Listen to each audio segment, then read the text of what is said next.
जी students, आज हम पढ़ते हैं more on occurrence of carbon कि कार्बन मजीद किस फॉर्म में किस तरह से पाया जाता है।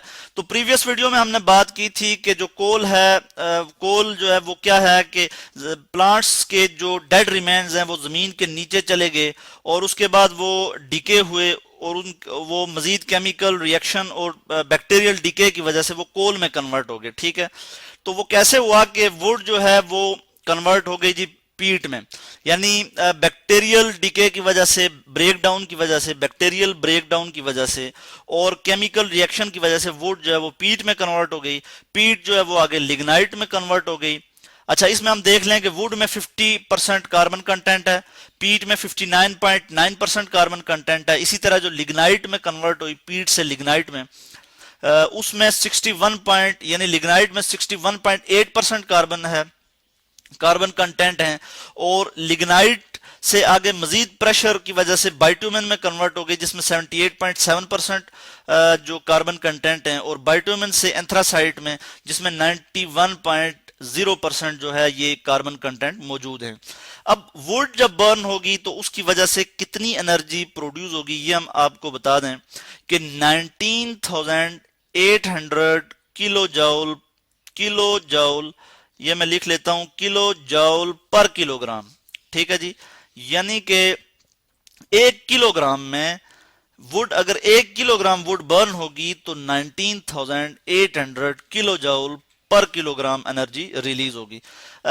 एक किलो जौल, मैं आपको बता दूं किलो जौल क्या है कि 10⁻³ जौल जो है ये बराबर होता है 1 किलो जौल के। ठीक है जी, यानी 1000 जो है, सॉरी हाँ, 1000 जो है वो बराबर होते हैं 1 किलो के। ठीक है जी, ये मैंने आपको बता दिया। इसी तरह हम आगे देखते हैं कि पीट जो है, जब पीट बर्न होगी तो उसकी वजह से हमें कितनी एनर्जी हासिल होगी, कितनी एनर्जी उसकी वजह से रिलीज होगी कि 18,700 इसी तरह किलो जौल पर किलोग्राम। ठीक है जी, इसको हम इसी तरह कॉपी पेस्ट कर लेते हैं और नीचे तक ले जाते हैं कि यहां पे आप देख लें कि ये ठीक है जी। इसी तरह आप आगे देखें कि जो लिग्नाइट है उसमें कितनी एनर्जी प्रोड्यूस होगी, उसमें आप देख लें कि 20,900 से लेके 25,700 किलो जौल पर किलोग्राम तक जो एनर्जी रिलीज होगी वो क्या है जी, वो लिग्नाइट में। ठीक है, इसको भी मैं यहां लिख लेता हूं। इसी तरह आप देखें बाइटुमेन जब बर्न होगा तो उसकी वजह से कितनी एनर्जी रिलीज होगी, उसकी वजह से हम आपको बता दें कि 32,100 किलो जौल पर किलोग्राम जो एनर्जी रिलीज होगी वो बाइटुमेन की वजह से होगी। इसी तरह एंथ्रासाइट की वजह से, एंथ्रासाइट जब बर्न होगी तो इसकी वजह से कितनी एनर्जी रिलीज होगी, इसमें भी 32,600 किलो जौल पर किलोग्राम। ठीक है, किलो जौल पर किलोग्राम ये एनर्जी रिलीज होगी। और हमने आपको बता दिया कि किलो जौल क्या है कि 1000 जौल जो है वो 1 किलो जौल के बराबर होते हैं। ठीक है, तो ये एनर्जी जो है ये रिलीज हो रही है यानी वुड से और पीट से, लिग्नाइट और बाइटुमेन से, ये मैंने आपको सारा बता दिया एरो लगा के। उसके बाद हम बात करते हैं कि जो कार्बन है वो किस फॉर्म में पाया जाता है। कार्बन ब्लैक की फॉर्म में जो कार्बन पाया जाता है उसमें क्या होता है कि मीथेन जो है CH4, जब मीथेन को हम बर्न करते हैं less supply of oxygen, limited supply of oxygen में, और 800 डिग्री सेंटीग्रेड तक का टेम्परेचर देते हैं तो हमारे पास कार्बन ब्लैक आ जाता है। ठीक है, कार्बन ब्लैक प्लस वाटर के मॉलिक्यूल हमें हासिल हो जाते हैं। ठीक है, गैसियस फॉर्म में आता है। इसको मैं इधर लिख लेता हूं, मीथेन जो है ये नेचुरल गैस है और ऑक्सीजन भी जो है गैस है। तो ये क्या है, ये जो है ये कार्बन ब्लैक है। इसको मैं लिख लेता हूं कि कार्बन ब्लैक। इसी तरह से फिर हम आगे बात करते हैं कि चारकोल की बात करते हैं। चारकोल भी कार्बन की एक फॉर्म है। ठीक है, चारकोल CHARCOL, चारकोल। चारकोल कैसे प्रिपेयर होता है कि ये भी जो है वुड को जब हम हीट करते हैं, स्ट्रांगली हीट करते हैं in the absence of air, तो चारकोल जो है हमें मिलता है, चारकोल प्रोड्यूस होता है। और उसके बाद कोक भी इसी तरह से कि Coke pure form of carbon है और ये भी कैसे हमें हासिल होता है कि जब हम कोल को हीट करते हैं। कोल को जब हम हीट करते हैं, इसको मैं लिख लूं कि pure form of carbon, pure form of carbon, ठीक है जी, ऑफ कार्बन। और ये कैसे हासिल होता है कि हम जब कोल को हीट करते हैं, कोल को जब हीट किया जाता है और कितना टेम्परेचर दिया जाता है, 500 टू 1000 डिग्री सेंटीग्रेड का जो टेम्परेचर है वो जब दिया जाता है तो कोल जो है वो हमें हासिल होता है। इसको मैं जरा ठीक करके लिख लूं सही तरह से, 1000 डिग्री सेंटीग्रेड, सेंटीग्रेड टेम्परेचर को मेजर करने की यूनिट है, ठीक है। जैसे हम आटा चीनी तोलते हैं किलोग्राम में, उसको मेजर करते हैं, इस तरह टेम्परेचर को हम डिग्री सेंटीग्रेड में जो है मेजर करते हैं। तो कोल को जब हम हीट करते हैं in the absence of air, यानी इन द जब हम इसको 500 टू 1000 डिग्री सेंटीग्रेड टेम्परेचर देते हैं तो हमारे पास जो है क्या हासिल हो जाता है, कोल हासिल हो जाता है, सॉरी कोक हासिल हो जाता है। कोक क्या है, ये प्योर फॉर्म ऑफ कार्बन है।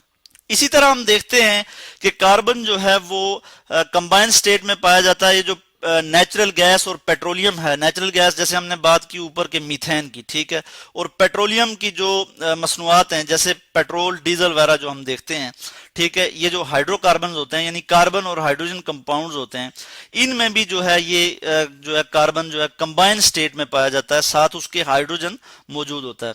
अगर हम बात करें कि कार्बन के ऑक्साइड की, तो कार्बन जो है ऑक्साइड की फॉर्म में पाया जाता है। जैसे हमारे पास है कार्बन मोनोऑक्साइड, ठीक है जी, इनकम्प्लीट बर्निंग ऑफ फ्यूल की वजह से कार्बन मोनोऑक्साइड प्रोड्यूस होती है।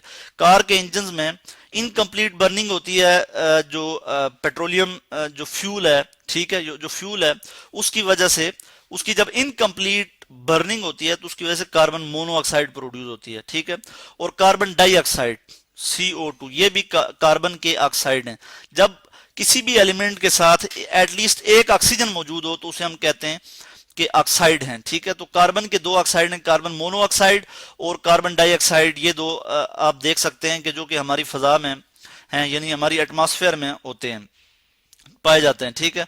इसके बाद कार्बन जो है वो कार्बोनेट की फॉर्म में पाया जाता है, यानी मेटल कार्बोनेट, और उसमें हम देखते हैं कि calcium carbonate CaCO3 calcium carbonate की फॉर्म में पाया जाता है, जो कि जैसे मार्बल, चाक और लाइमस्टोन में जो है कैल्शियम कार्बोनेट पाया जाता है। तो ये हमने देखा कि कार्बन जो है ये कंबाइंड स्टेट में कैसे पाया जाता है, कि चारकोल की हमने बात की, कोक की बात की, कोयल की बात की।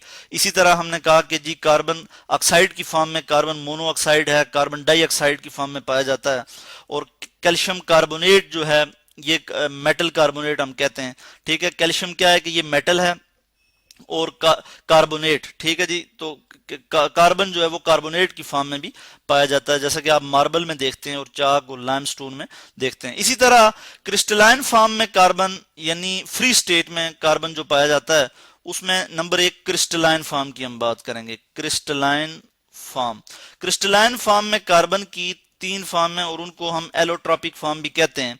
और एलोट्रॉपिक कहते हैं कि जब एक एलिमेंट 2 या 2 से ज्यादा डिफरेंट फॉर्म में जो है वो एग्जिस्ट करे। उसमें हमारे पास एक फॉर्म है, इसको मैं यहां लिख लेता हूं, एक फॉर्म जो है वो है डायमंड है, ठीक है, डायमंड।